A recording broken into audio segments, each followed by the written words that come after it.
Yo soy Francisco González Pulido, soy arquitecto. Tengo 30 años haciendo arquitectura.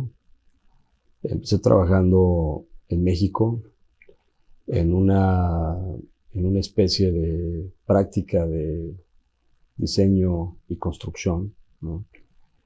Y la escala fue poco a poco creciendo de proyectos. Llegué a Estados Unidos hace 24 años a hacer una maestría en tecnologías de construcción y manejo de proyectos, y muy enfocada en Building Technology, ¿no?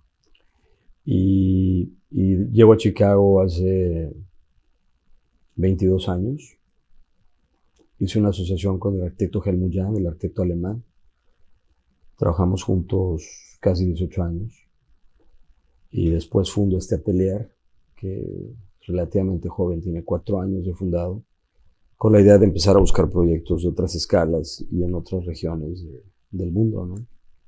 He trabajado en 4 continentes y pues en todas las escalas, ¿no? Me ha tocado hacer aeropuertos, edificios muy altos, complejos urbanos, planes maestros, realmente una escala pues muy interesante de proyectos, ¿no? Una sección muy amplia, estadios, laboratorios.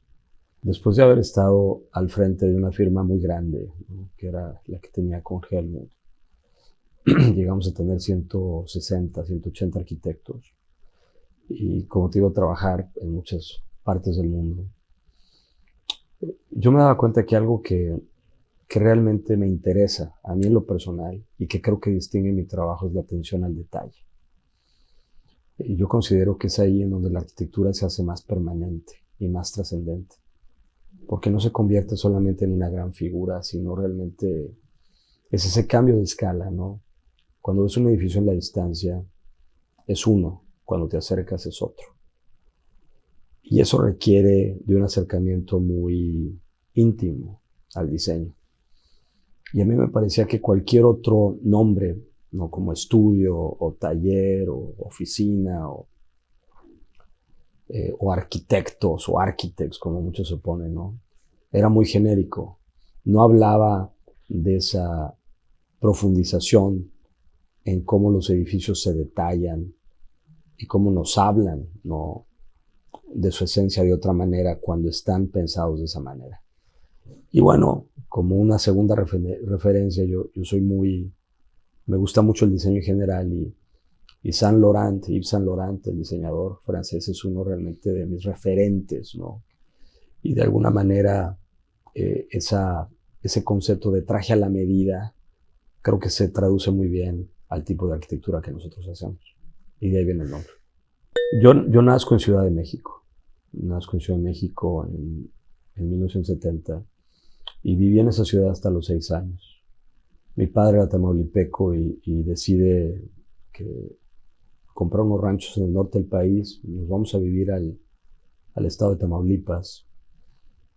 Y la verdad es que ese cambio para mí fue muy trascendente porque fue venir de la gran urbe, de la gran ciudad cosmopolita, de los museos, como le dicen a México, ¿no? La ciudad de los grandes palacios, a un contexto rural increíblemente modesto, ¿no? Porque no llegamos a la capital del estado. Mi padre compró unos ranchos en el noreste, en la Huasteca Tamaulipeca. Entonces yo realmente crecí, me formé en un entorno muy rural, ¿no? Que fue muy importante para mí porque fue ahí donde realmente aprendí, me conecté mucho con la naturaleza en el sentido de, mi trabajo está muy concentrado en el manejo de los recursos, ¿no? En cómo utilizar menos agua, cómo utilizar menos materiales, cómo hacer las cosas más ligeras, cómo hacerlas más fáciles de construir, fáciles de mover, de fabricar. Y eso creo que es una influencia directa de lo que yo viví en ese lugar, porque veía yo muchas necesidades. Escuelas rurales en donde pues, los pisos eran de tierra, canchitas de fútbol que no tenían porterías, ¿no? O sea, había muchas necesidades en esa comunidad y eso como que me traía continuamente reflexiones de cómo podemos realmente los arquitectos tener un impacto social, ¿no? Yo en ese momento no pensaba como arquitecto todavía, eso fue algo que escogí después, pero creo que ese contexto me marcó para siempre, ¿no? Porque de alguna manera me sensibilizó a uno de los grandes retos que tiene esta profesión, sin saber todavía que quería yo ser arquitecto. Fíjate que para mí esa figura, he sido muy afortunado porque son figuras que he conocido. O sea, yo siento que me siento un hombre muy afortunado porque mis ídolos no son platónicos, realmente han sido referentes con los que he tenido un contacto muy personal.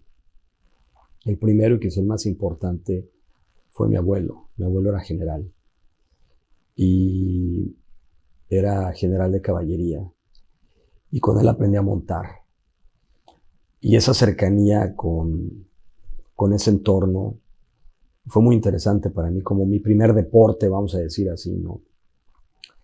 Y esa relación entre el jinete y el caballo, ese control, ese tipo de relación como de amistad, pero al mismo tiempo tan jerárquica, pero tienes que ser muy persuasivo, tienes que ser como muy afectivo, pero al mismo tiempo hay una cierta dureza en la relación también. Para mí fue una lección que aprendí de él que fue determinante, ¿no?, en mi formación. Después tuve otro gran mentor que fue un tío, que sigue vivo, pero bueno, ya está muy grande, Wilfrido, que él hablaba de algo muy interesante, que lo definía él como liderazgo situacional. Y creo que ese es algo que me ha ayudado mucho en la vida, en el contexto de cómo me relaciono con el mundo en general, ¿no? Él hablaba de que pues todas las personas son distintas, ¿no? Y los líderes tienden a tratar a todo mundo de la misma manera. Y el éxito del liderazgo está realmente en cómo adaptar tu discurso, ¿no?, a los diferentes niveles, ¿no?, de las personas con las que estás tratando, porque de esa manera vas a lograr obtener lo mejor de cada uno. El tercer mentor que fue fundamental fue el doctor Manuel Ramos. Este hombre fue un científico importante, tuvo contribuciones muy importantes a la medicina mundial, era un investigador, era un doctor. Y yo lo conocí por un tema personal y nos hicimos muy amigos. Nuestra diferencia de edades era enorme, me llevaba 40 años. Y era un tipo muy introspectivo, muy como vivía como en su caverna, ¿no? Y me encantaba ir a visitarlo, pasar tiempo con él, y teníamos conversaciones que se extendían a todos los ámbitos, ¿no? Era un tipo muy culto y con él realmente entendí lo importante, ¿no?, que era para cualquier carrera, ¿no?, profundizar en muchos aspectos de la vida, porque al final todo te sirve, no importa lo que escojas, ¿no? Y finalmente, pues Helmut, ¿no?, mi socio, este arquitecto alemán que pues ha sido tan importante, fue muy famoso, acaba de morir ahora en mayo, y que llegué yo a Chicago buscando una oportunidad de colaborar con él. Terminamos siendo amigos, socios, adversarios en algunas ocasiones. Y pues realmente yo a su lado me hice arquitecto, ¿no? Realmente yo aprendí la ética de trabajo. Yo creo que yo tenía una y con él aprendí que había otra. Y finalmente con él llegué a hacer esta gran escala de proyectos que pues definieron de alguna manera mi destino. Yo llegué a Chicago cuando termino la maestría. Yo tenía mucho interés en la sinergia entre la ingeniería y la arquitectura. Yo me considero un arquitecto que entiende tanto de ingeniería estructural como de diseño, ¿no? Y es la verdad, y de sistemas, ¿no? A mí me interesa los sistemas de acondicionamiento térmico, tanto como el diseño, tanto como la estructura, ¿no? Y los domino igual. Y yo encontraba en él ese tipo de perfil, ¿no? Yo tenía 29 años y yo veía en él un arquitecto que sí, muy completo, un arquitecto que no solamente era un gran diseñador, era un gran urbanista, era un gran planeador, pero también tenía esa habilidad de integrar a los ingenieros en un proceso muy simbiótico, en donde la arquitectura, el resultado de ese trabajo no era crear problemas para que otros los resolvieran, pero era resolverlos juntos. Entonces esa filosofía me interesaba mucho. Lo encontraba yo muy enigmático en ese aspecto. Más que sus edificios, era realmente su forma de pensar y su personalidad. Y cuando termino la maestría, pensé, tengo dos opciones.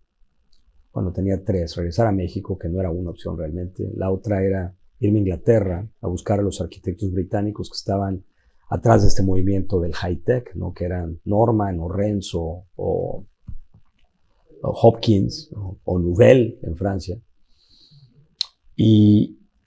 Pero pensé en Helmut, ¿no? Yo tengo una debilidad por la ingeniería alemana, ¿no? Me parece que ellos han tenido la habilidad de sintetizar mejor que nadie, ¿no? Cómo hacer algo sencillo es mucho más difícil que hacer algo complejo. Y ese arte, ¿no? Yo imaginaba, porque no lo sabía, ¿no? Que era algo que Helmut realmente dominaba. Y eso es lo que me trae a Chicago. Yo le mandé una carta, lo recuerdo perfectamente bien, el 1 de agosto de 1999. El 13 de agosto de ese mismo año, que fue un viernes, como hoy, tengo una entrevista con ellos y 2 semanas después empiezo a trabajar. 6 años para él, 6 años con él y los últimos 6 años como socio, que para mí fue algo extraordinario, ¿no? Llegar como mexicano a hacer prácticas profesionales en su lugar y terminar como el segundo socio más importante de la oficina más importante de arquitectura de la ciudad, indudablemente, ¿no? Y una de las más importantes del mundo, pues fue algo extraordinario. Y sobre todo en ese último periodo de 6 años, haberlo hecho de una forma tan, tan independiente, ¿no? Realmente ya no para él o con él, pero al lado de él, ¿no? Yo había trabajado en México 6 años antes de venirme a hacer la maestría. La maestría la hice en Cambridge, en Massachusetts, en Harvard. Hice la maestría de diseño. Pero mi programa era muy flexible, entonces tomé clases de ingeniería estructural en MIT y clases de cómo empezar una empresa en la Business School. Y al estar en ese entorno, pues entendí que tenía que quedarme, ¿no? Que realmente mi siguiente paso, que regresar a México pensando que ya había aprendido lo que necesitaba para volver a hacer algo, no era suficiente. Tenía que utilizar esas herramientas en otros entornos para poder realmente, si quisiera regresar en su momento, poder aplicarlas de una forma trascendente. Entonces, yo estudié primero en el Tecnológico de Monterrey, la licenciatura en arquitectura. Hice un intercambio con la Universidad de Navarra en España, que fue muy importante para mí, porque de alguna manera ese contacto con la arquitectura clásica me reafirma el interés de ser arquitecto, no más que nunca, ¿no? Cómo fusionar, cómo lograr esa integración entre la belleza de la composición y la precisión de la ingeniería, ¿no? Que era lo que realmente a mí me interesaba. Entonces regresar a México no era una opción, porque esos 6 años que yo pasé en México después de graduado trabajando ahí, me di cuenta que en ese momento, estoy hablando hace 30 años, ¿no? 25 años, vamos a decir, la cultura de México era muy diferente, ¿no? Ahorita yo veo arquitectos jóvenes emergentes que lo están haciendo muy bien. Hay una receptividad también de los clientes, una arquitectura más diversa. En mi época, yo lo que notaba es que los arquitectos que tenían nombre lo seguían haciendo todo. Y la ventana para los arquitectos emergentes era muy reducida, la oportunidad. Entonces yo veía que regresar a México, y no es que me preocupara que fuera duro, simplemente que había como una preconcepción de que para poder hacer proyectos grandes tenías que tener una cierta edad o una cierta experiencia, y es entendible. Pero yo me sentía capaz de hacerlo, ¿no? Entonces decidí, para bien o para mal, que prefería quedarme en una sociedad en donde la meritocracia, como es Estados Unidos, forma parte de la cultura, ¿no? Que no tienes que tener apellido, ni herencias, ni conexiones, que lo que tienes que tener es deseo y, bueno, algo de talento, ¿no? Y ganas de hacerlo, muchas ganas de hacerlo. Y me parecía que este era un terreno muy fértil para lograr eso, ¿no? Un poco, sí, la idea del sueño americano. No lo veía yo de esa manera, ¿no? pero sí, de alguna manera, para mi ejemplo, Helmut era un ejemplo de ello, ¿no? Un hombre que llegó a hacer una maestría, que su sueño era trabajar para Mies van der Rohe. Cuando termina la maestría, Mies van der Rohe se muere y Helmut se queda en Chicago un poco aparcado, ¿no? ¿Qué sigue? Decide no regresar, empieza a trabajar para Gene Summers y 20 años después construye una práctica extraordinaria, ¿no? Un hombre que llegó con una bicicleta y una mochila a este país. Y para mí eso fue muy inspirador. Y esa fue de alguna manera quizá el gatillo, ¿no? que, que, que yo disparé en su momento, ¿no? En la dirección de ese Estados Unidos, ¿no? Ese es el paso para mí, ¿no? Esa fue una experiencia rara.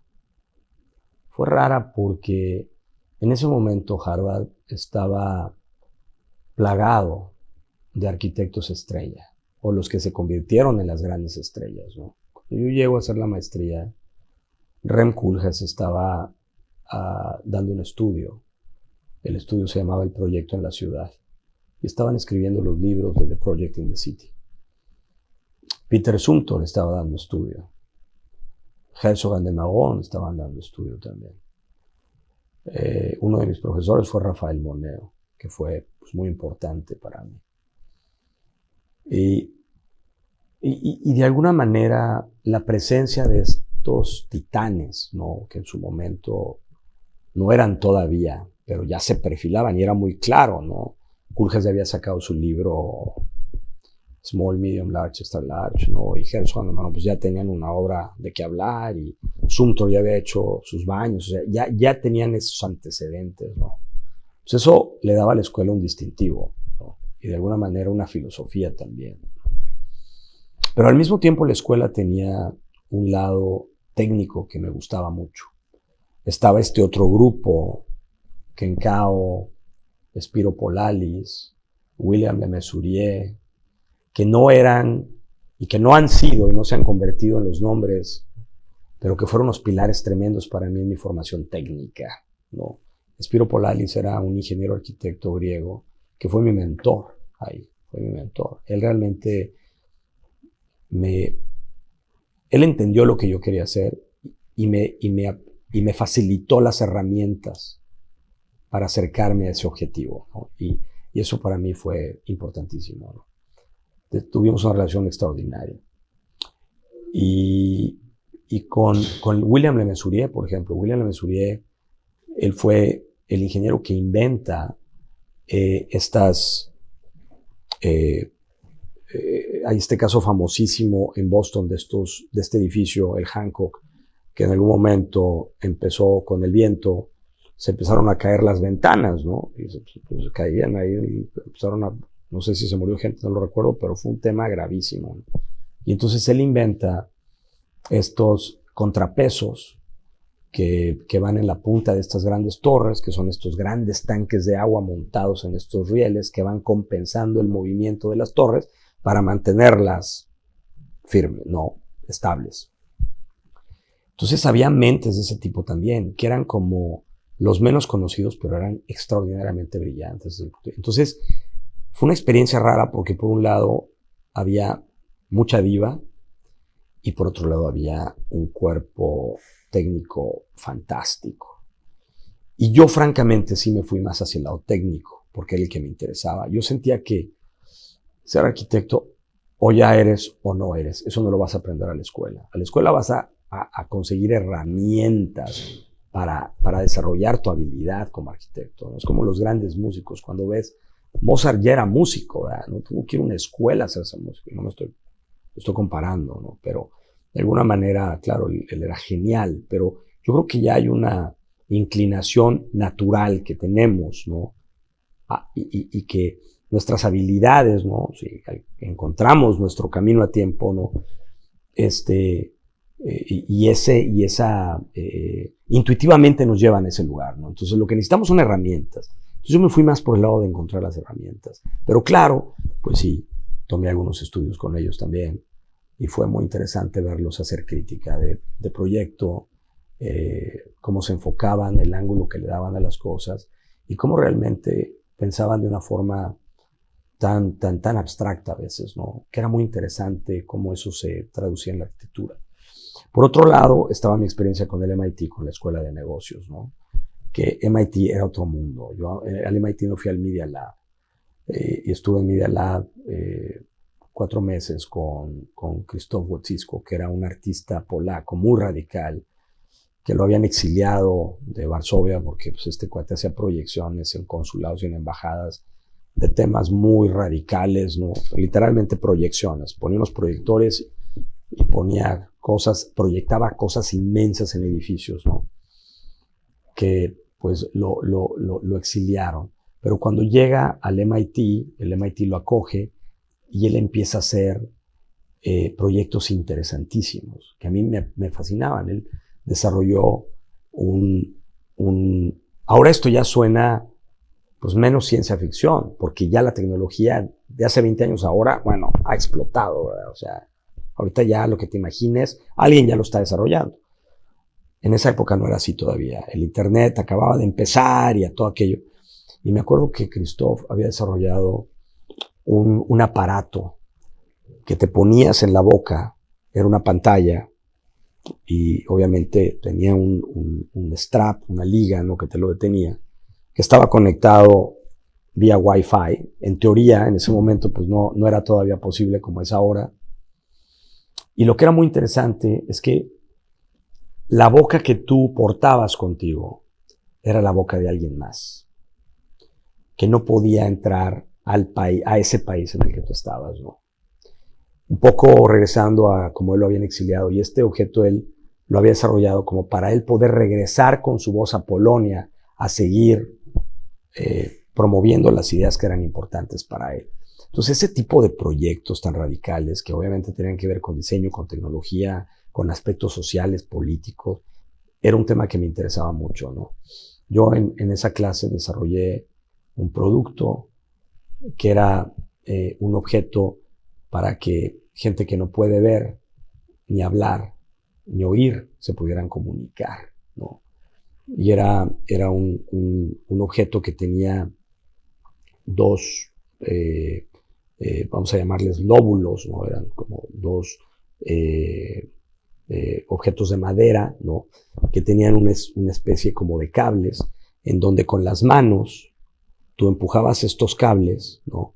Y entonces el otro, como un teléfono descompuesto, ¿no? Como el botecito de yogur con el cable, pero entonces a través de ese sutil movimiento de los dedos, el otro empezaba a responderte, ¿no? Y se empezaba a establecer una comunicación de una forma, pues, muy básica, ¿no? Entonces, ese tipo de proyectos me interesaban muchísimo, ¿no? Y entonces la experiencia fue extraordinaria, pero sí fue rara también porque fue muy solitario mi paso por la escuela. Era una escuela altamente competitiva, entonces no hacías realmente muchos amigos, al menos no fue mi caso. Era realmente como que escalar a la cumbre y el que llegara primero, ¿no? Entonces, en ese sentido, fue muy distinta la experiencia del TEC de Monterrey. El TEC de Monterrey, los arquitectos, mis compañeros eran mis amigos, ¿no? Y salíamos y hacíamos cosas. Y aquí también salíamos, pero sí había siempre ese lado muy competitivo, ¿no? Que hizo de la experiencia algo, pues, muy diferente a lo que yo esperaba, ¿no? En México, de alguna manera, empezar a cierto nivel, ¿verdad? No es que sea fácil, pero pues siempre sucede, ¿no? Que el tío o el amigo, la abuelita o alguien tiene un proyectito y empiezas a renovar y lo haces bien y luego te sale una casita y luego te sale una más grande y otra, ¿no? Y aquí lo que sucede es que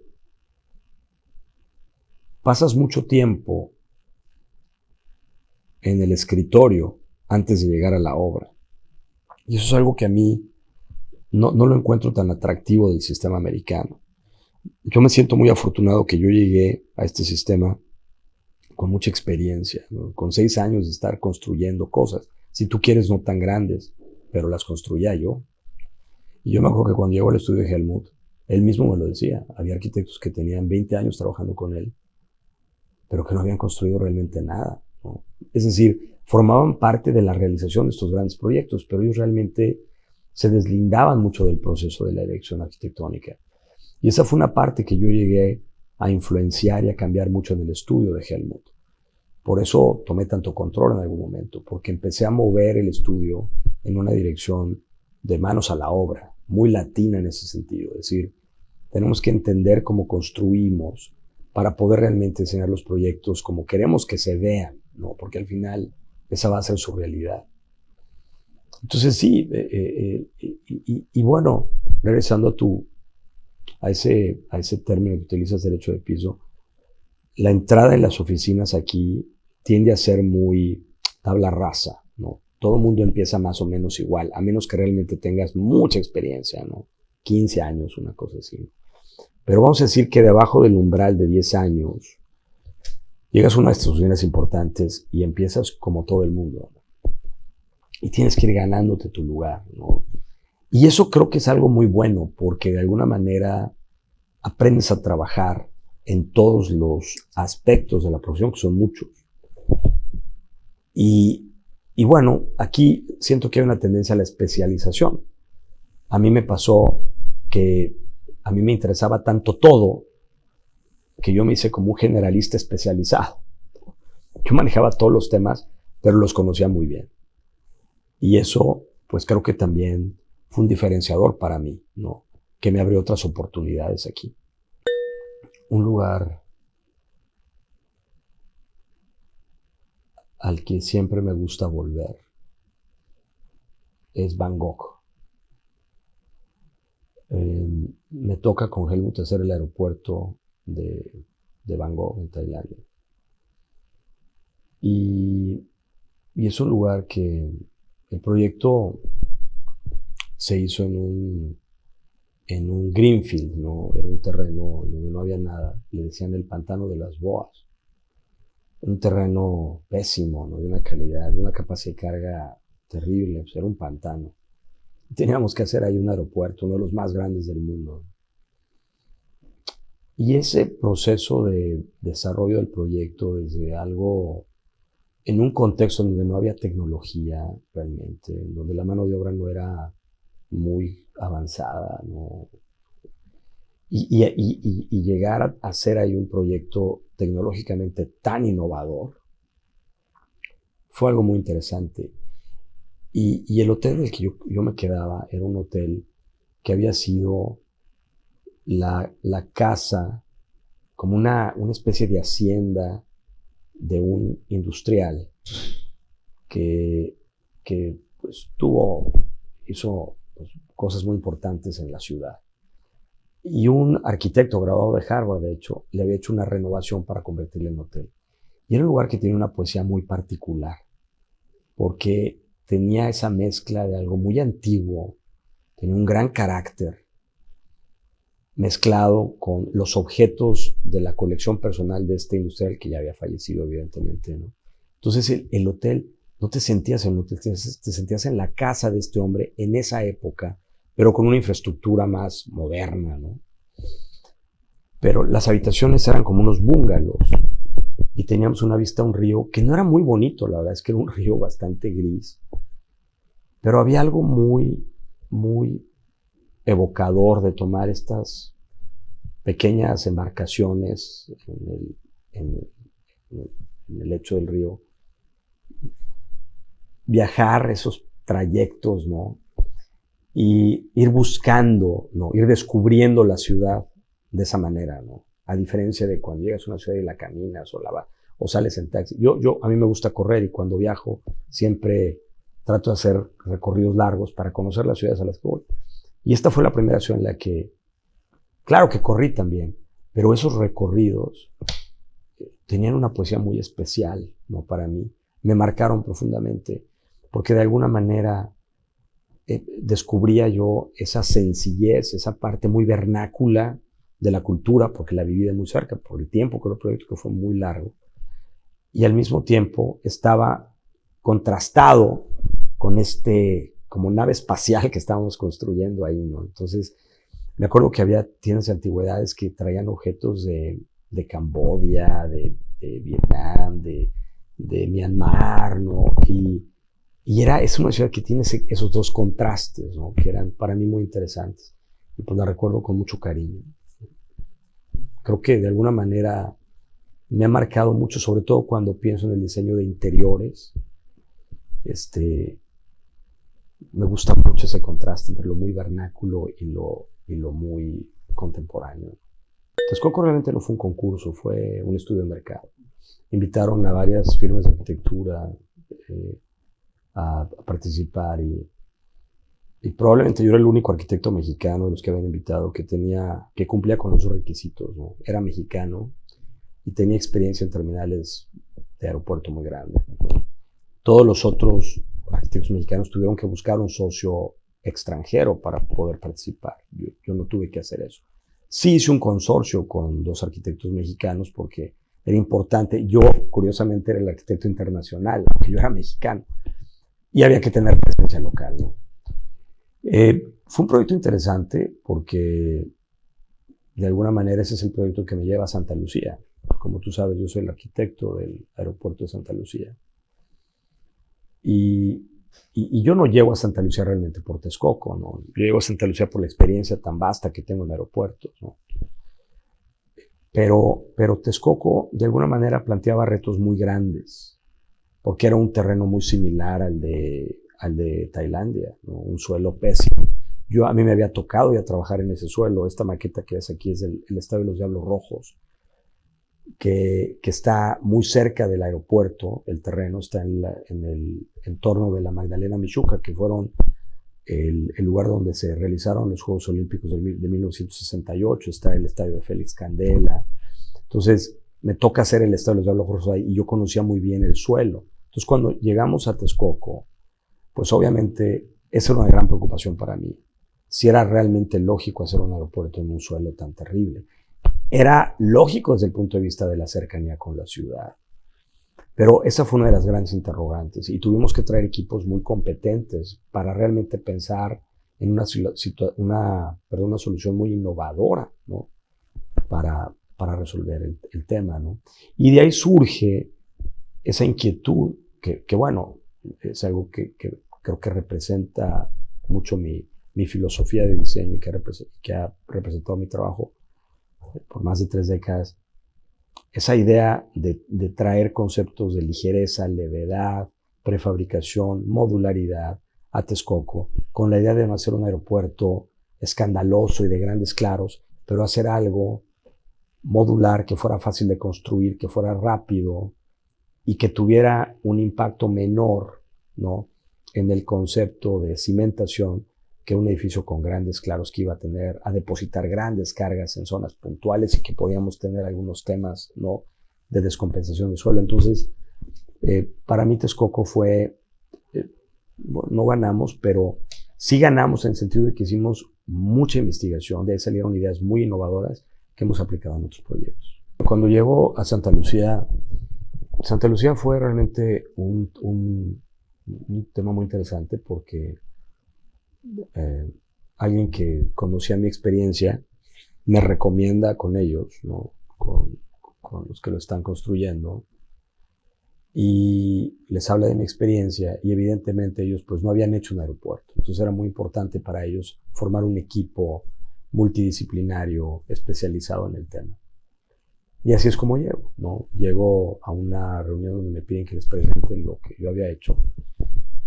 Y otra vez, ¿no?, un poco como me pasé en Texcoco, pues yo era el único arquitecto mexicano que cumplía con los requisitos. Tenía experiencia en terminales de más de 20 millones de pasajeros, experiencia internacional y era mexicano, que era algo importante para el gobierno, ¿no?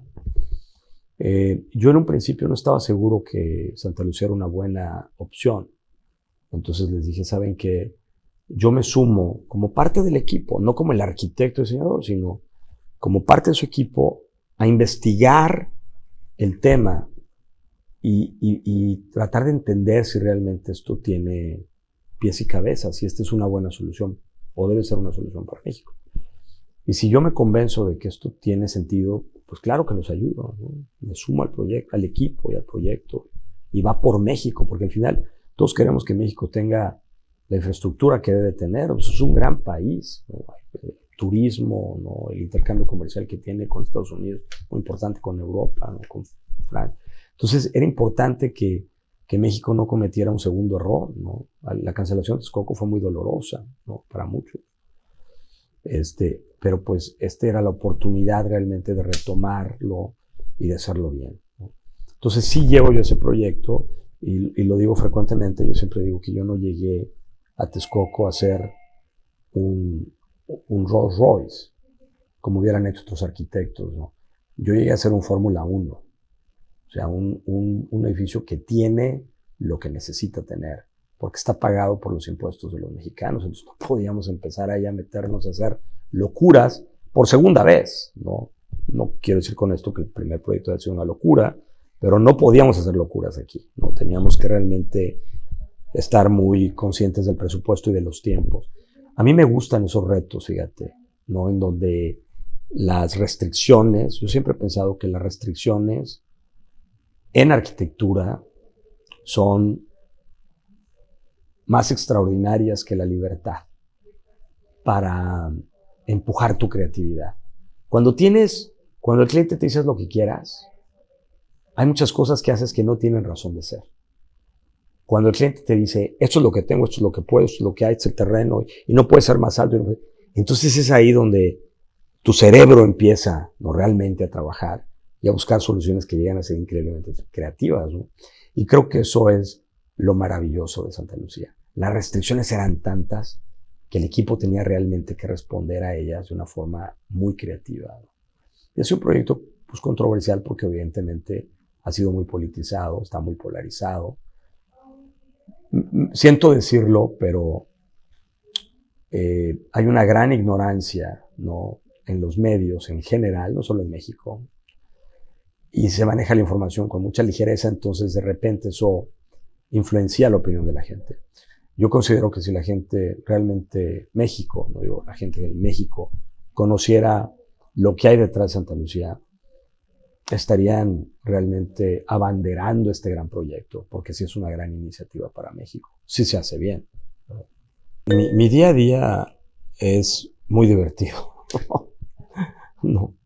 No se parece nunca uno al otro. Y eso es quizá una de las razones por las que escogí esta carrera, ¿no?, esta profesión, esta vida. Porque la arquitectura al final no es que dejes de ser arquitecto a las 5 de la tarde. Eres arquitecto cuando comes, cuando duermes, ¿no?, cuando haces tus hijos, cuando educas. O sea, todo el tiempo eres arquitecto. Entonces, no hay realmente una rutina y eso es fantástico, ¿no? Yo me muevo de ponerme a dibujar la gran figura de las cosas, a ponerme a dibujar el detalle de las cosas, a tener que hacer una presentación a un cliente, de ingeniería de valor, ¿no?, cuando un proyecto está problemado en costo, o una presentación a un cliente de diseño cuando vas empezando la etapa, o una presentación a un cliente del desarrollo del proceso, en donde vas. Tienes que viajar mucho, ¿no? Yo jamás me imaginé lo que iba a ser tener una práctica internacional, ¿no? Yo tengo casi 2 millones de millas entre United y Lufthansa, ¿no? He viajado lo que no te imaginas. Yo tenía años que volaba Chicago, Hong Kong, Bangkok, Frankfurt, Londres, Chicago, 7 veces al año, ¿no? Y era algo extraordinario, ¿no? Empiezas a vivir todas estas culturas, entonces es extraordinariamente rica la experiencia de ser arquitecto. Cada proyecto es una cosa distinta, no hay una fórmula, no salen de una fábrica, cada cliente es un mundo, entonces no hay una rutina. ¿Cómo empieza el estudio?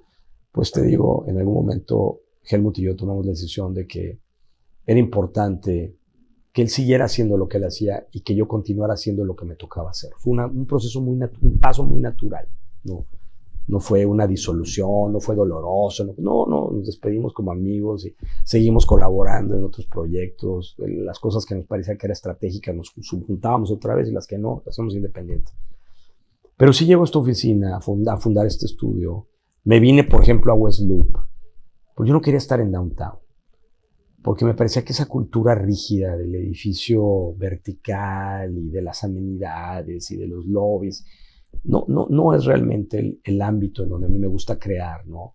Mi proceso es muy de las manos. Entonces, tengo máquinas aquí con las que hacemos, con las que fabricamos cosas, ¿no? Y me gustan esos procesos. Entonces, yo necesitaba más como un loft industrial, ¿no? Y me gustan estos entornos. Hay aquí a mí me gustan las motos. Hay unos cuates aquí que están haciendo motos de estas que les llaman café racers, ¿no? Aquí a 3 cuadras. Hay una empresa chiquitita de café que empezó aquí a la vuelta que se han hecho buenísimos, Metric. Hay una diseñadora de interiores muy famosa aquí enfrente. Estos cuates que hacen techos verdes aquí a un lado, ¿no? Que cultivan vegetales. Entonces es un ambiente creativo que no es muy obvio, ¿no? Lo vas descubriendo un poco regresando a Van Gogh, ¿no? No son esas cosas que dice McDonald's, ¿no? ¿Verdad? Tienes que entrar para saber qué es y qué hace, ¿no? Entonces, de alguna manera, el estudio tenía una razón venirse a este lugar. Y el estudio y empezamos con un proyecto, un laboratorio, que es el que está en la imagen, un laboratorio de nanotecnología y bioingeniería para el Tecnológico Monterrey, que era un proyecto extraordinario, muy complejo, muy interesante, con muchas capas de complejidad y proyecto casi científico, ¿no? En donde realmente el programa y la metodología de diseño iban a determinar su forma, ¿no? El arquitecto realmente era pues un controlador de todas esas fuerzas, ¿no? Más que un hacedor. Entonces fue muy, muy interesante porque empiezo a hacer proyectos de tipologías completamente diferentes, de escalas completamente diferentes. Me sale un salón de belleza en Beverly Hills, con el que él se dice que él es el estilista pues, más famoso de Estados Unidos, el de las estrellas, él le corta el pelo a las famosas de Hollywood. Y con Amazon estaba haciendo una colaboración muy interesante, me encuentran y hacemos el primer salón inteligente del mundo, ¿no?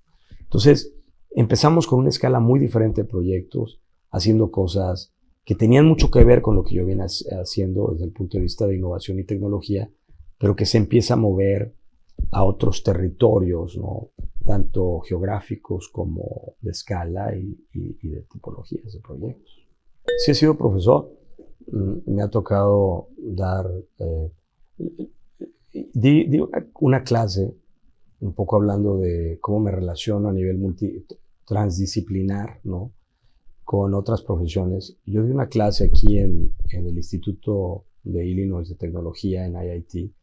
Dimos una clase por 3 años que se llamaba Triple Zero, Triple Zero, High Rise Building, ¿no? A Triple Zero, que es una torre triple cero, ¿no?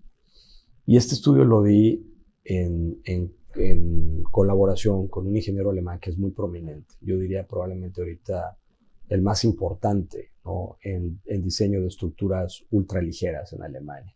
Él realmente hereda el instituto que funda Fray Otto en Stuttgart y es su sucesor de alguna manera y continúa esa tradición de exploración de materiales para llevar la ingeniería al límite de las cosas, ¿no? Entonces, yo con él he trabajado 22 años en una infinidad de proyectos, hemos hecho muchas cosas juntos y se nos ocurre que sería interesante poner a los estudiantes en un reto como este, ¿no? Es posible hacer realmente un rascacielos que sea triple cero, ¿qué es lo que toma, ¿no? Y ese estudio lo dimos por 3 años y fue muy bonito. Aprendimos mucho todos, ¿no? Y de ahí salieron algunos arquitectos que algunos siguen trabajando conmigo. Luego me ha tocado dar talleres más cortos y muchas conferencias en muchas universidades, ¿no? He estado en Harvard, he estado en Stanford, en México, en la Anáhuac, en la Ibero, en el TEC de Monterrey, en la UR, en Monterrey, en muchas escuelas, ¿no? Me han invitado, por ejemplo, de la Federación de Aviación de Italia a dar presentaciones en el tema de aeropuertos, el gobierno de Canarias, en España, a hablar también del tema de aeropuertos, ¿no? O sea, he tenido en Praga, estuve también en unos talleres de diseño urbano, ¿no? Entonces, pues he estado muy expuesto, ¿no? A eso y me gusta mucho, la verdad, porque, pues, caray, vas con la idea de depositar una semilla en alguien, pero la verdad es que tú te regresas con muchas semillas, ¿no? O sea, yo regreso muy enriquecido de esas experiencias. Y claro, conoces gente muy interesante. Y en el aspecto de colaboraciones transdisciplinarias o disciplinarias, pues bueno, yo creo que hay, puedo decir, cuatro grandes ingenieros con los que he colaborado que ha sido algo extraordinario. Mi padre, el primero, él era un ingeniero mecánico, un tipo muy innovador y muy inventivo, y realmente de él heredé esta fascinación por el objeto industrial. Yo con él bajé motores de camionetas, de tractores, los desarmábamos, los rearmábamos.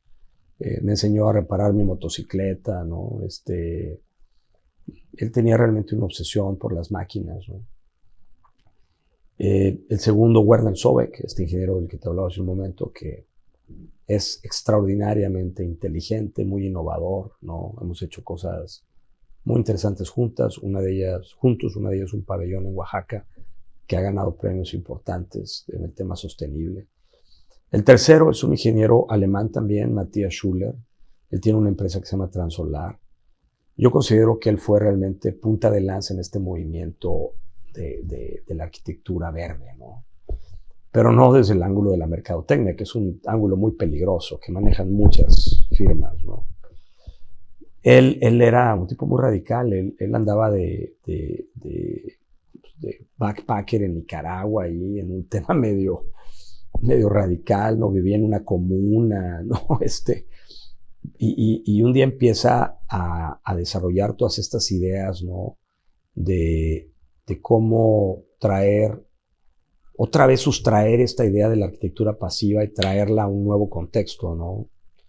Más tecnológico, más vanguardista, y entonces empieza a meterse en esa dirección y crece un estudio impresionante. He trabajado con todos los arquitectos importantes que tú conoces, con todos ha trabajado. Pero él y yo tenemos una amistad de 22 años, hemos trabajado en muchas cosas juntos, hemos hecho cosas muy interesantes. Una de ellas el aeropuerto de Tailandia, que fue muy innovador en términos de acondicionamiento térmico, y esas fueron ideas realmente que hicimos en colaboración entre Werner, Helmut, Matías y yo. Entonces, él ha sido un ingeniero pues, muy importante. Y el último es un ingeniero de Seattle que se llama Brian Pavlovec, que es un ingeniero estructural con el que hizo una torre en China.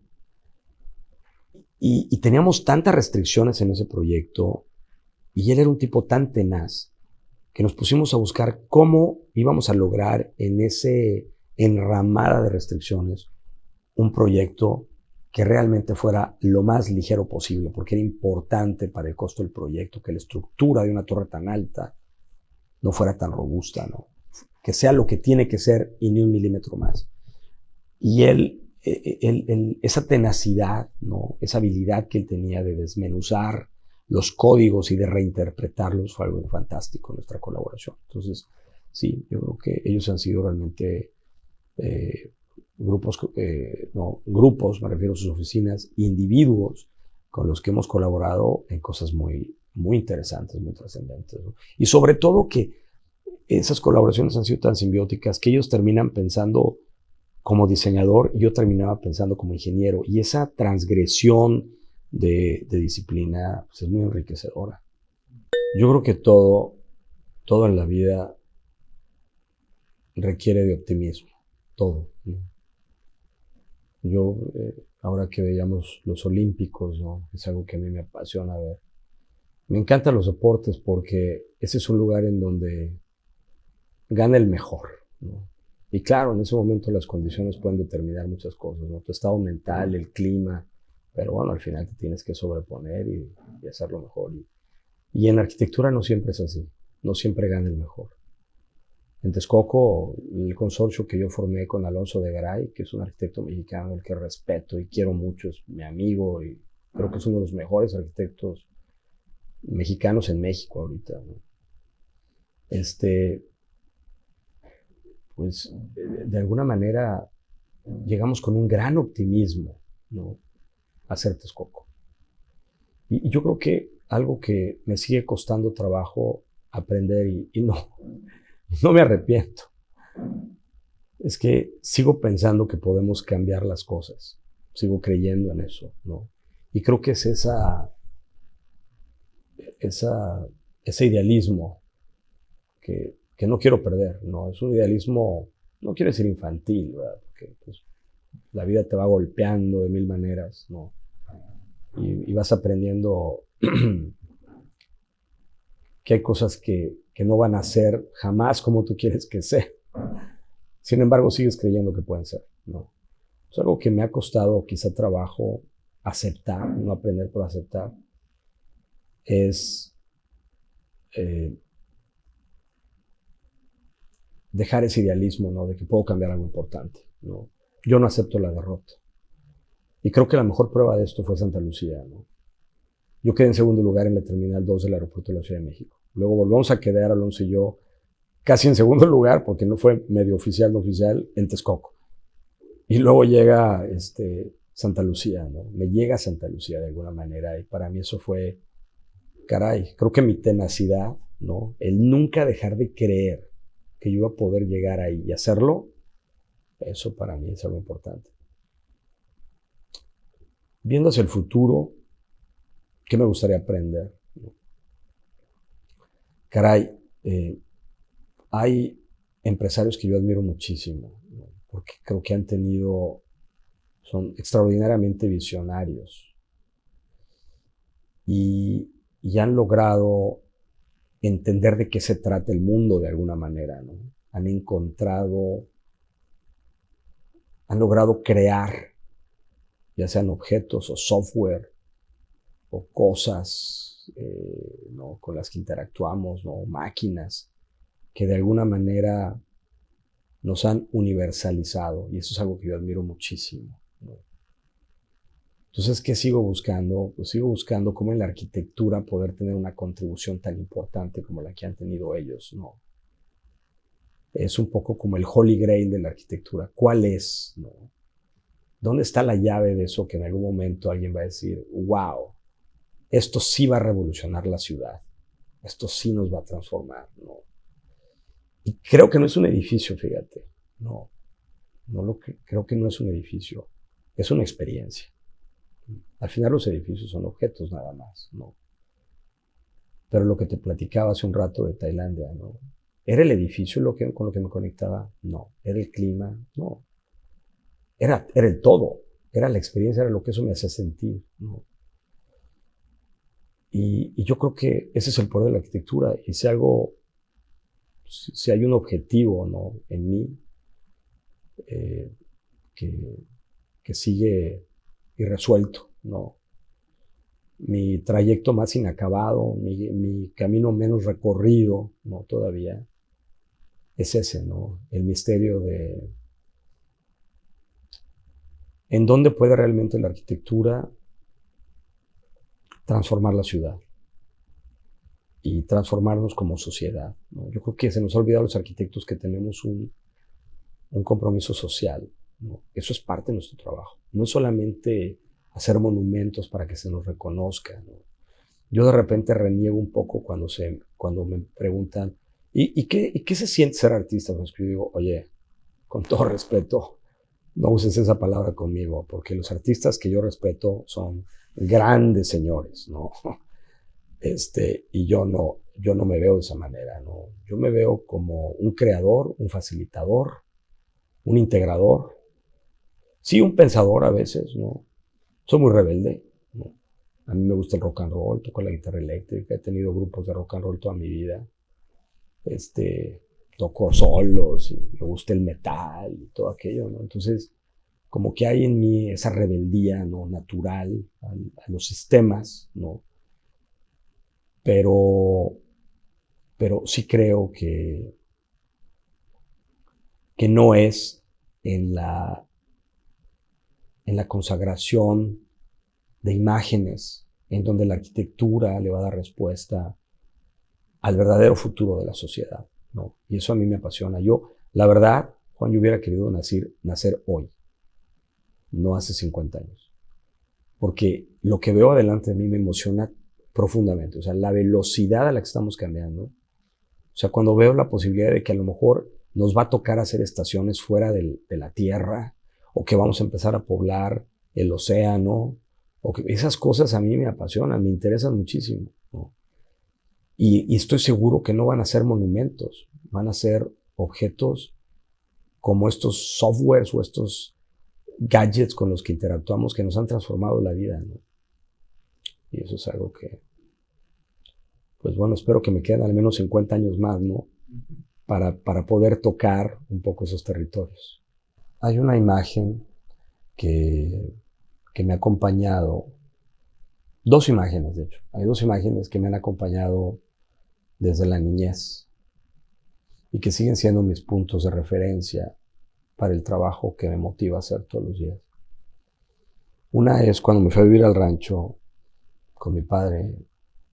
Yo veía a estos niños, estos poblados, estos ejidos, caminando con cubetas de agua, ¿no? Kilómetros a veces, ¿no? Iban al río, sacaban el agua y estaban chiquitos, apenas si podían con las cubetas, ¿no? Y esa fue una imagen que me marcó para siempre y de alguna manera definió mi labor de arquitecto, porque yo estoy obsesionado, no lo digo con ligereza, obsesionado con el ahorro de recursos en la obra arquitectónica. Por eso no creo en la arquitectura acrobática y estas formas estrambóticas. Digo, si hay una razón para ellas, creo en ellas, ¿no? O sea, una nave espacial es de esa manera porque tiene que ser de esa manera, ¿no? Y es muy interesante, de hecho, por eso es tan interesante. Entonces esa imagen me marcó tanto que cada que me siento a hacer un edificio regresa conmigo y me impulsa, ¿no? A llevar mi arquitectura al límite de las cosas, como un acto de responsabilidad hacia esos niños, ¿no? Que estoy seguro que siguen caminando, ¿no? Y que siguen viviendo esa realidad, y que es injusta, que es injusta. Y que por un lado hay sociedades que siguen consumiendo mucho más de lo que necesitan, y hay unas que no pueden consumir nada porque no pueden, no lo tienen, ¿no? Y eso me angustia. Y la otra imagen es la imagen de la cueva. Regresando a esa idea de lo que el arquitecto puede lograr, ¿no? Que realmente sea trascendente. Yo digo siempre que si yo logro, y me voy a ir ahí, ¿no? Si yo logro hacer un edificio, me voy a esta imagen porque creo que es muy importante para este tema, ¿no? Aquí está. Si yo llego en un momento a realizar algo que me haga sentir lo que esto me hizo sentir alguna vez, yo creo que habré logrado algo importante, ¿no? Yo creo que parte de la responsabilidad del arquitecto, de la misión de la arquitectura, es comunicar, ¿no? Más allá de nuestras intenciones y nuestros deseos o nuestras preferencias, es realmente comunicar un mensaje que haga vibrar, ¿no? Que a la gente le haga sentir algo profundo. A mí me llama mucho la atención cómo de repente voy a edificios muy antiguos y es algo que te llena, ¿no? Que te, como dicen en inglés, es overwhelming, ¿no? Te arropa, ¿no? Te sientes muy pequeño, ¿no? Te palpita el corazón, te emociona, ¿no? Yo tenía un profesor en España que me decía, a las columnas hay que abrazarlas, a los pisos hay que sentarnos en los pisos, ¿no? Esa conexión, ¿no? Con la textura, con las temperaturas de los materiales, con todo eso, es algo que creo que hemos perdido en la arquitectura de hoy y que cuando entras a un espacio como este sientes esa inmensidad que te rodea, ¿no? Y yo quiero pensar que algún día, no lo he hecho todavía, por eso lo sigo haciendo, voy a poder lograr evocar, provocar esas emociones tan profundas con mi trabajo.